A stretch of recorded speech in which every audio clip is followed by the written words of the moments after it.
Hello, everyone. Thanks so much for joining me. I'm Kate Baldwin, joining you from Washington today. It has been 24 hours since the release of the redacted Mueller report, and it's taken just about 24 hours to fully digest the details inside. After reading all 448 pages, here is what we know. We know the special counsel did not find evidence that the Trump campaign coordinated with the Russian government in its election interference activities. But on the question of obstruction of justice, we also know that while the special counsel understood that a sitting president could not be indicted, Robert Mueller could have cleared the president of any wrongdoing, and he did not do that. That decision clearly now left to Congress. After reading the report, here is the take from the top Democrat on the House Judiciary Committee.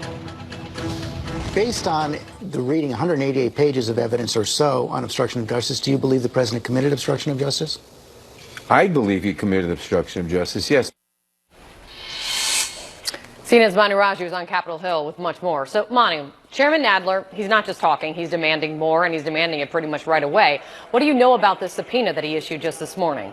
Yeah, saying May 1st is the deadline. He's demanding the full Mueller report and the underlying information to be turned over from the Department of Justice over to Capitol Hill. And if there's not a response or to Nadler's satisfaction, there could certainly be a court fight. What Nadler has been asking for is everything, including grand jury information. Now, the Justice Department came back yesterday and said that they'd be willing to show a small group of members a less redacted version of the Mueller report, but they were not willing to turn over that grand jury information. And that is what Democrats say they are entitled to. And they want to use that information as a roadmap for their own investigation up here on the Hill about a potential obstruction of justice. Now, Kate, that is not the only subpoena that will likely be issued by this committee. There are 5 subpoenas that have been authorized for former White House officials who cooperate with the Mueller investigation. That includes Don McGahn, the former White House counsel, who the Mueller report said was ordered by President Trump to fire the special counsel. He did not follow those orders. Expect subpoena for people like Don McGahn and other White House officials to be issued also in the coming days. But nevertheless, this is like a fight that could very well end up in court. We'll see how it turns out. But May 1st, the new deadline for the Justice Department to provide Congress with everything the Democrats are seeking. Kate. All right, let's see where this fight goes. This is the first step in what is clearly a long, long, long, long road ahead. Thanks, Manu. This morning, President Trump is literally calling the testimony in the Mueller report BS. In a series of tweets, the president says that the accounts of some of his closest, now former advisors were, quote, only given to make the other person look good or me to look bad. That reaction from the president may not be surprising, since the Mueller report lays out multiple instances where the president directed White House officials and others to take actions in order to sabotage Mueller's investigation. CNN's politics reporter and editor-at-large, Chris Cillizza, he's here with much more. Chris, lay it out for us. Okay, well, here's the thing. You can debate about what the Mueller report proved or didn't prove. It proved one thing very, very clearly that you probably should have already known. Donald Trump lies, and he does it, and I think he makes it okay for people below him to do so, Sarah Sanders and others. Okay, let's run through it, Kate. All right, here are a few examples. These are from the Mueller report. Trump directs Don McGahn to tell Rod Rosenstein to fire Mueller. So McGahn refuses. Trump calls him back in when the New York Times breaks the news that this actually happened and says that why is McGahn taking notes? McGahn is talking to Mueller. He was told to talk to Mueller by the White House. Again, McGahn sticks by his story, but it just shows you that Donald Trump telling Don McGahn to deny something he knows is true, which is that he told Don McGahn to fire Mueller. Okay, next one, because there's plenty. Okay. Trump tries to get Deputy Attorney General Rod Rosenstein to take responsibility for the James Comey firing. You'll remember, Kate, when that went down, spring of 2017, getting my dates mixed up, spring of 2017, Trump initially tries to say that the memo that Rosenstein wrote is the impetus for firing Comey, that Comey had broken the chain of command repeatedly during the 2016 election. He had seen this memo, and Trump reacted to the memo. But we, of course, know, even though Trump said that publicly, that was the reason he fired Comey, we know that's not true. Rosenstein refuses to do so and says he's not in favor of putting out a false story. Trump, no problem with passing on that story. This last one's my favorite one. Okay. Trump asked Corey Lewandowski, remember him? He was the campaign manager before Paul Manafort. What a life. He calls Lewandowski in on 2 occasions, and he asks Lewandowski to basically say that Jeff Sessions should unrecuse himself. Jeff Sessions, you remember, recused himself during the early 2017 because he had been a surrogate for Trump. During his confirmation hearings, he had not told the whole truth or all of the truth as it related to his dealings with the Russians. He recuses himself, makes Trump angry. Trump has Lewandowski, or tells Lewandowski, to tell Sessions to unrecuse himself and says if he does so, Sessions will be a quote-unquote hero if he unrecuses himself. Now, Sessions refuses to, Sessions doesn't know about this. Why? Because Lewandowski is afraid to tell Sessions that Trump wants him to unrecuse. Lewandowski tells another senior White House official, hey, you should, tell Sessions to unrecuse. That guy refuses to tell Sessions, so Sessions is never aware of it. But the point here of all this, Kate,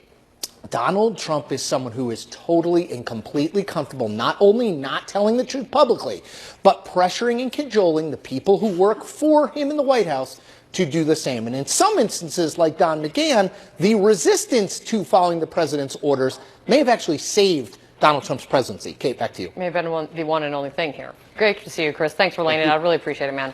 So there is clearly, as Chris lays out, there is a lot to look at here and more. So let's do that. Let's do that with CNN's team that has logged countless, I tried to count, I'm kidding, I did not, countless hours reporting on this investigation, broke stories on every twist and turn, sat outside courthouses, townhouses, special counsel's offices for months. Chief political analyst Gloria Borger is here, senior White House correspondent Pamela Brown, crime and justice reporter Shimon Prokupecz, and reporter Karis Canal. Now, this is not the totality. We could not fit them all in the room, I will say. No, Gloria sat outside the special. Yeah, right. Never. Every morning. Hours. Yeah. These are hours we will never get back, by the way, in our lives. But hours well worth the work. And there are so many other people in front of the cameras and behind. I just really love the opportunity to kind of get you guys all together. Y'all look no worse for wear. Let's put it that way. Gloria, I have been wondering as we digest the report, from all of your reporting, what is the most important question do you think that you had, and has it been answered or has it still not been answered? Well, there were so many questions, yes, and there are so many answers in this report. I think first and foremost, the question we were all looking to get answered was the depth of the Russian campaign to sabotage our election. And we found out about how deep and broad it was, and we also found out that Trump was clearly helped by a foreign entity. And we also found out that while there was no so-called collusion or conspiracy, that the Trump campaign was willing to accept this help when it was offered to them. And the second thing, and I think we'd all agree on this because we've been trying to report it, is the extent to which Donald Trump really tried to undermine the special counsel investigation. And it is all laid out, as Chris Cillizza just did, in chapter and verse in the report. And it really kind of lifts the veil on the president himself and on how the people around him were trying to save him from himself. And, Mueller made it very clear, I think, that were it not for the Office of Legal Counsel and that decision that you can't indict a sitting president, I think we would have been looking at some indictments right now. And Pamela, so many times you all the stories detailing parts of the investigation, detailing some of the things that we read in detail and in testimony in the Mueller report. And the president over and over again, and his office over and over again throughout this, had called it fake news and denied things. And and so I think one thing that we definitely learned from this report is, by and large, the reporting has bared out. And I wonder now, what do you do the next time the president denies a story? Well, ignore him like we have been. I mean, that's just par for the course. Along the way, the president would attack the media, call the media fake news, say the media was making up sources. Well, guess what? All of these stories he was attacking, so many of them have been borne out. The reporting has been borne out in this report, not with anonymous sources, but White House officials, former White House officials, on the record speaking under penalty of lying to the FBI in this report, corroborated. And it is true, as Bill Barr said, that a lot of the obstruction case that was laid out in this report is already publicly known because it was publicly reported and corroborated in this report. What Robert Mueller did and his team was piece it all together and show a pattern of behavior by the president and a motive of why he was trying to, according to the report. And so I definitely think that it just backs up that the reporting along the way was solid. Yeah. And Shimon, yes, go ahead. The thing is, you also can see that, and I don't think this is going to happen, right? No one does. The president's not going to learn his lesson here. If I was the White House, if I was the president, I would be worried because investigators are clearly paying attention to everything they're saying, everything they're doing. Certainly as it relates to investigations. There are still ongoing investigations in New York, in Southern District of New York, that the president potentially has exposure on. And if the White House thinks that they can continue to lie to us when we come to them with questions about these investigations, and if the president thinks, and he thinks there aren't going to be any kind of repercussions for it, well, I think when you see what Mueller said in his report about the lies that they gave publicly about the statements concerning the statements they made, they should be concerned. I know that they won't, but they should be. Yeah, that's a really good point, because Mueller explicitly stated that because of the power in his office, being the president, that his public statements hold weight, particularly as they were examining witness tampering, pressuring witnesses. Right. But honestly, what a lot of folks have been trying to say, even about tweets from day one, it's different when it's coming from the president of the United States. It's all archived. Kara, Monty was laying out that Jerry Nadler's not satisfied. Right, he wants to see the full unredacted report. The redactions equal out to what? In totality, probably about 36 pages. It would be maybe 8% of what we are looking at. Can you guys, have you been able to glean or learn anything from the redactions, the context the redactions could offer? Yeah, I mean, Caroline Kelly, one of our colleagues, has done a great job going through line by line of this 448-page report and kind of was able to see that, like Barr said, much of it has to do with ongoing investigation. Yeah. And we've seen that a chunk of that is Roger Stone. That's pretty clear. Barr even acknowledged that. And a piece of it is also the Russian social media influence campaign. But there are other redactions in there, and a lot of those relate to these referrals. We know that there are 14 referrals that were made. 12 of them are redacted. We don't know exactly what they are. So 2 cases we knew about. Only 2 cases. And 12. Michael Cohen is the big one. Michael Cohen and Greg Craig. And there are 12 that we don't know about. And then there were also, as Mueller's been wrapping up, he's been transferring cases out. And there are 2 pieces of that are also redacted that we don't know what those are. So there's a lot more activity that's happening here, and that is something that we don't learn from this report, and we won't learn because they're ongoing investigations. Yeah, and Clara, one thing that you did a lot of reporting on was on the conversations, the back and forth about will he, won't he sit down for an in-person interview, the president with the special counsel. I am still stuck this morning, and I've read through the special counsel's reasoning, maybe the shortest thing you could read, why they didn't pursue the subpoena. I'm still stuck on it. Well, first of all, Pamela and I talk about hours we'll never get back. It was trying to decipher these conversations between Trump's attorneys and the Mueller people, who, as you know, were a black box. And so we spent a lot of time doing this. And look, I think that Mueller kind of lays it out in the report. Number one, he didn't want to go through a protracted legal fight, which could take so much time, and they wanted to contain this investigation, I believe, to before the election, and to give it some time before the election. And also, he said, it was sort of interesting. He said, we thought we had everything we needed, that in a way, they didn't need Trump on obstruction. There was some line in it where we sort of said, we didn't know what he needed. And then there was one other point, which is we all have to remember that if he were to go to get a subpoena, an approval for a subpoena, it'd have to go to Rod Rosenstein. I'm not so sure that Rod Rosenstein would have approved it. So I think they're taking his all view of now this. in the obstruction case for the Barr. The other thing that I've always thought about, if the president is the target, he is the target of this obstruction investigation, how are you going to get him to incriminate himself? Like, what lawyer would allow, and the lawyers made it very clear that we were not going to allow Mueller to ask questions about obstruction. So, in their mind, perhaps they say, okay, well, if we go and subpoena him, we'd have to put him before the grand jury. Yeah.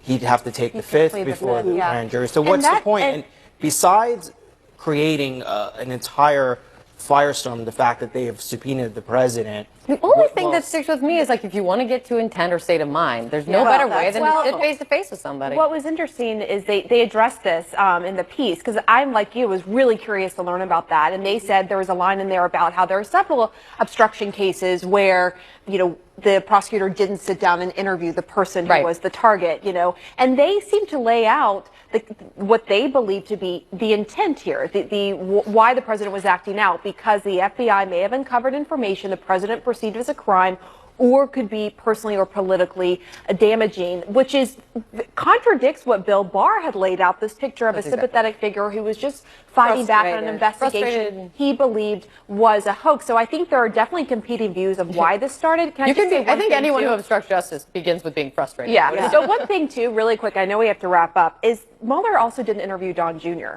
And said in the report that Don Jr. resisted. That also, I think, is surprising that they didn't pursue that further. Yeah, it's great to see you guys. Thanks so much. Thanks for being here. What are we going to do now? Yeah. I'm sure we will find something for you, Gloria. Don't you worry. Coming up, forget President Trump, pardon me, forget President Trump, Democrats. They are taking aim at Attorney General Bill Barr in the wake of the Mueller report's release.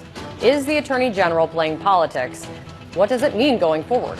Plus, now that the Mueller report is out, the great impeachment debate is renewed once again. One Democratic House chairman says the time is now, but some in the House leadership say it is time to move on. Where do things go from here? That's next.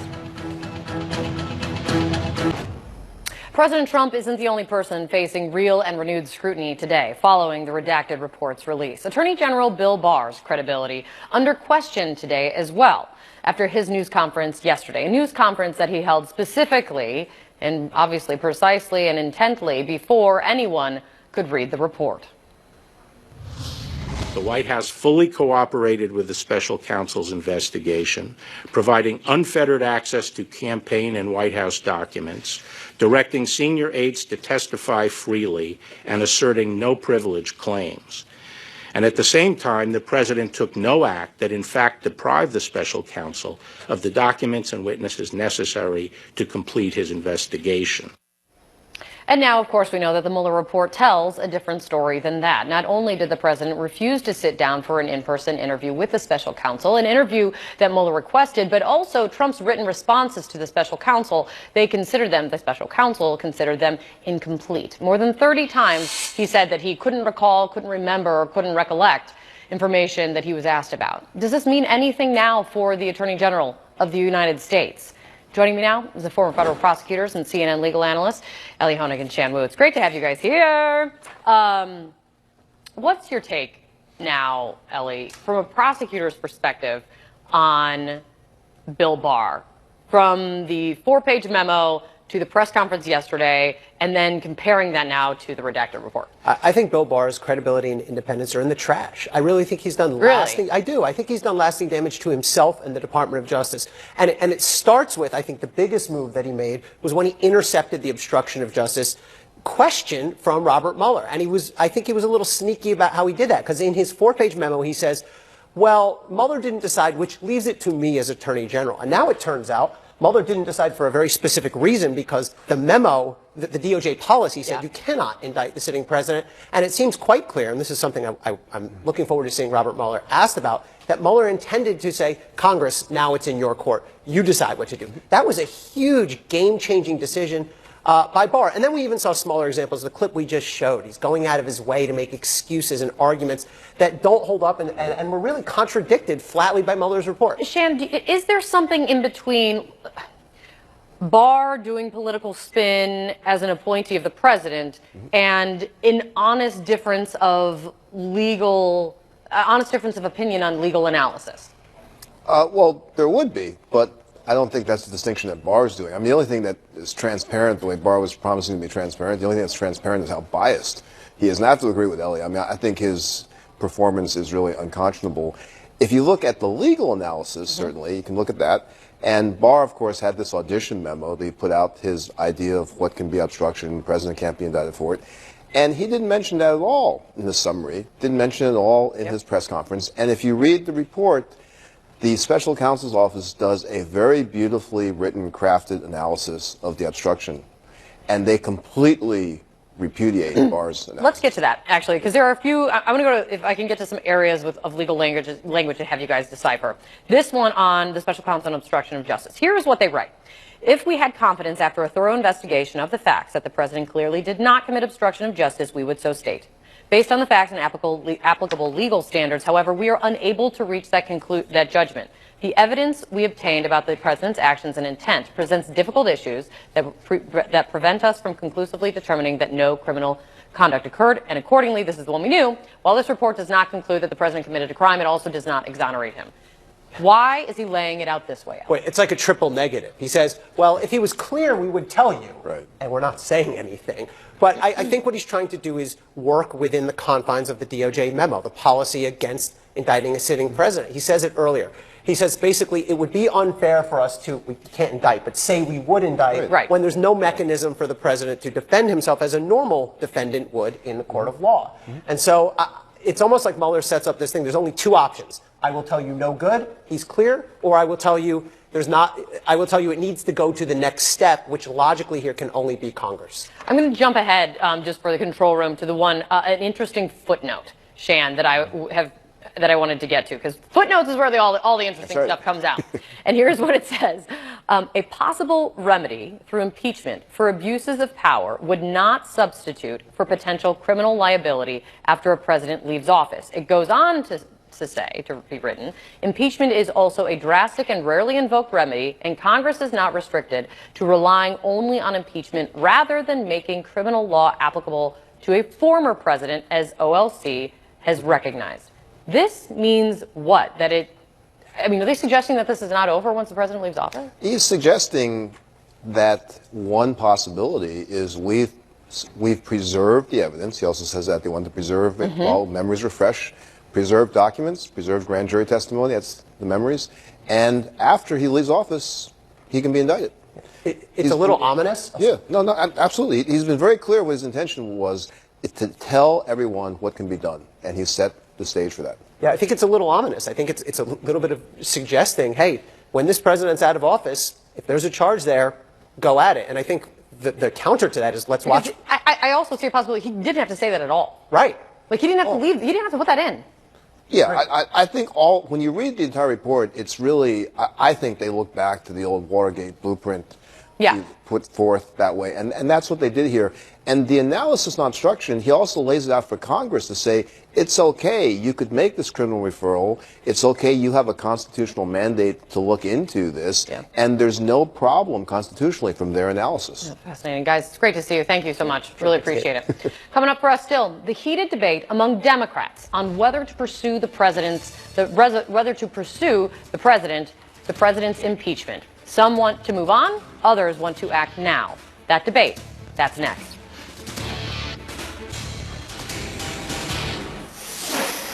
Game over. That's President Trump's message now to Democrats after the release of the redacted Mueller report. That does not, though, seem to be the case on Capitol Hill. But what are Democrats going to do now? House Majority Leader Steny Hoyer, he says nothing in the report makes pushing for impeachment, quote unquote, worthwhile.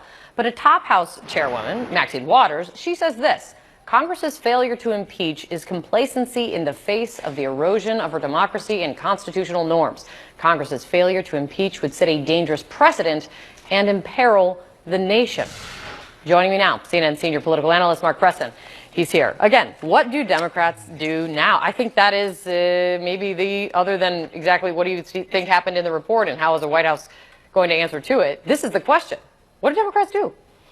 Well, Democrats are certainly going to continue investigating President Trump, what they call it, whether it's in pursuit of impeachment or if it's just in pursuit of trying to embarrass him heading into the next election.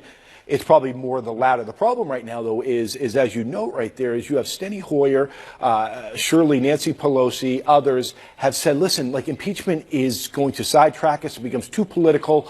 Let's just let the report, let the voters make the decision, but we'll still do our job going in and investigating the president through our ability as the majority, party in the House. But I do wonder if they've set something of if there is a roadmap that they've set on kind of like the steps forward for the Democratic caucus, because you see a split in already the language and where people want to be and where they think it should go. And Nancy Pelosi's statement yesterday attacked Barr for misleading the public, but also says that it's imperative that the rest of the report be made available to Congress. So other than that step, I mean, I don't, with that step, I do wonder if that would change any opinion to lead anyone to a more bipartisan move towards impeachment. I do wonder if she has taken any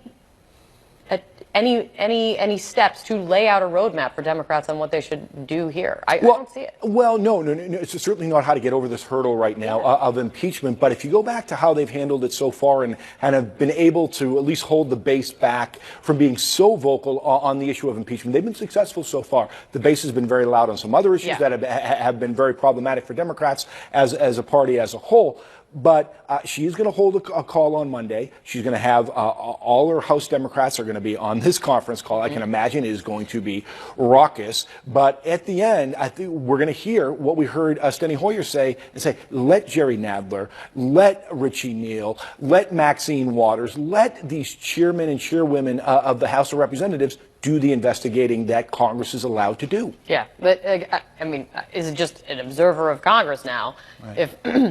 If Mueller was the kind of definitive report on Russia and the Russia investigation, I do wonder what more partisan elected officials are going to uncover. Tax returns kind of is maybe the exception that Mueller hasn't already uncovered. But we will see where it goes. It's good to see you.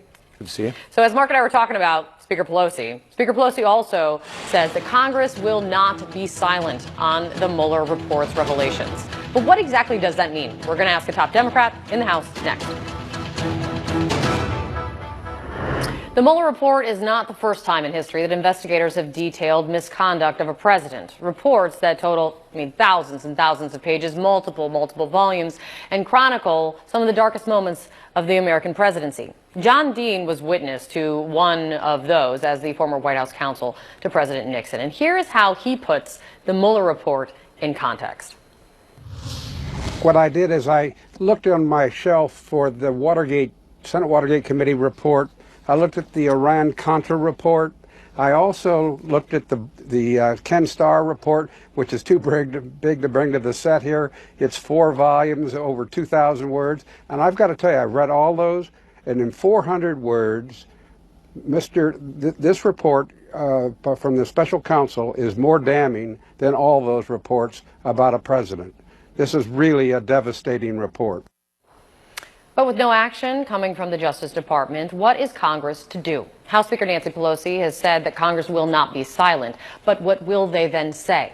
Democratic Congresswoman Debbie Dingell of Michigan is joining me now for more on this. It's great to see you. Thank you for being here. It's good to be here. All along this investigation, and I was just telling you, when I look back and we talk, you always have said, take it slow, get all the facts. We have other things we should also be focused on.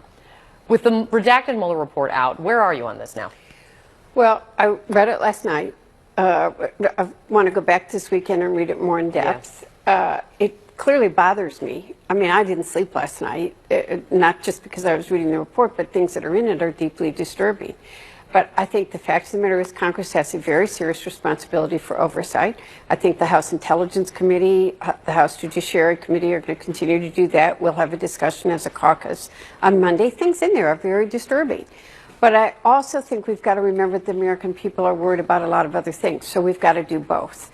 And I think that for me, the Mueller report is a roadmap for the November 2020 election. And people need to remember the kind of behavior they saw.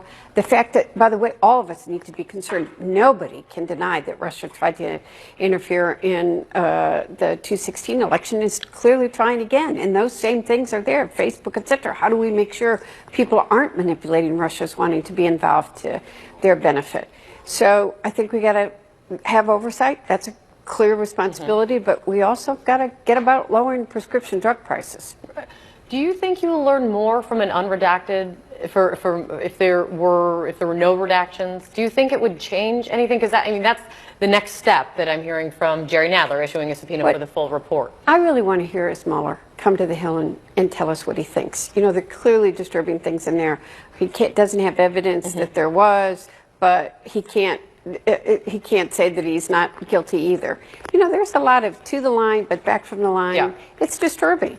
But, you know, here's a reality. I have to say that I agree with our leaders. I'm deeply disturbed by the behavior that you see in that report. And there were people that wouldn't do what the president wanted to do. There's clearly been lying and not telling enough the truth. But the fact of the matter is, we have a Republican Senate. We are not going to impeach this president in the 18 months between now and next November. How do you convince, from that position, and that is what the Speaker has said, that unless there's overwhelming bipartisan support for it, unless there's something that's, well, I'm not, this report does not vindicate the president in any way. It turns your stomach, quite frankly. Bipartisan support for the impeachment process. But you don't want to tear the country apart. You know, you need to have bipartisan support, and there's only 18 months. Some of your colleagues, and look, everyone represents their own district, but you've got Maxine Waters who says that it would, you know, that I respect her. I got Rashida Tlaib, whose district's right next to mine. That's exactly right. We talk about this every day. And I mean, I don't disagree with her that there aren't things that are deeply disturbing in the this president has attacks on the fundamental foundations of our Constitution. So they're not wrong, though, but for calling for impeachment right now?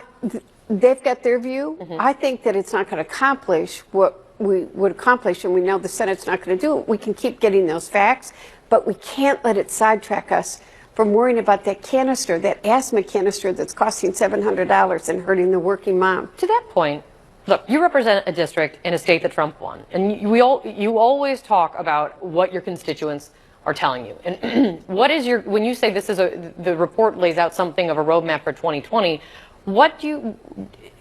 is running on Russia what you think your constituents are looking for? So I have a very odd district, which is why I told you all Donald Trump could win when nobody believed me. I have Ann Arbor, which people are very upset and they want to see the president impeached. And I've got to go and tell them, okay, I agree that what you see in this report is wrong, but I'm not sure that could actually hurt us, I think, if we focus too much on it, on winning the White House in 2 years.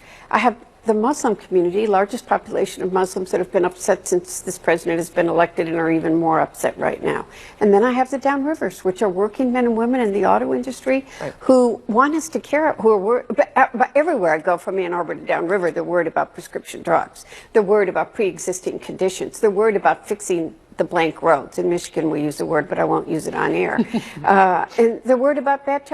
I was in the Flat Rock Mustang plant, Mustang 100th birthday here. They're still voting for Donald Trump because they think he cares about them on trade deals. So they're talking about a lot of issues. They care about a lot of things, and we can talk about more than one issue at a time. Tell that to everybody on cable news.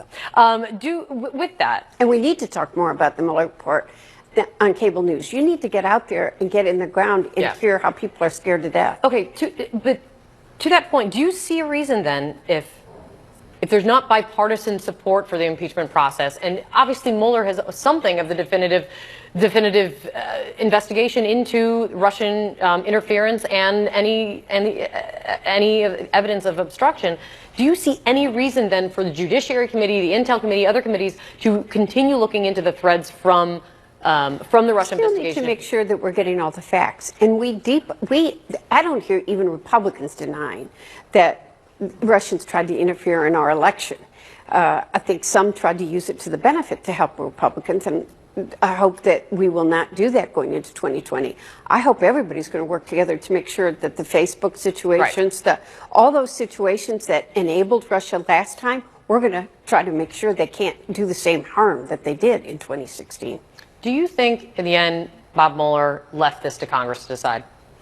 I think I'm not quite sure why Bob Mueller didn't come out more definitively. There are things in there to me that, you know, he took you to the line but didn't take you over. I do think that the Attorney General was far too vague, or vague's not the right word. I think he was like Eric Swalwell saying that he should resign. There are more people saying that what he has done is beneath the office and that he should leave. Well, I think I'm deeply disturbed. He acted more like a defense attorney for the White House than the chief law enforcement officer of this country. He didn't do it. And when you read the report, there are clearly things in there that are not reflected in his summary to the Congress.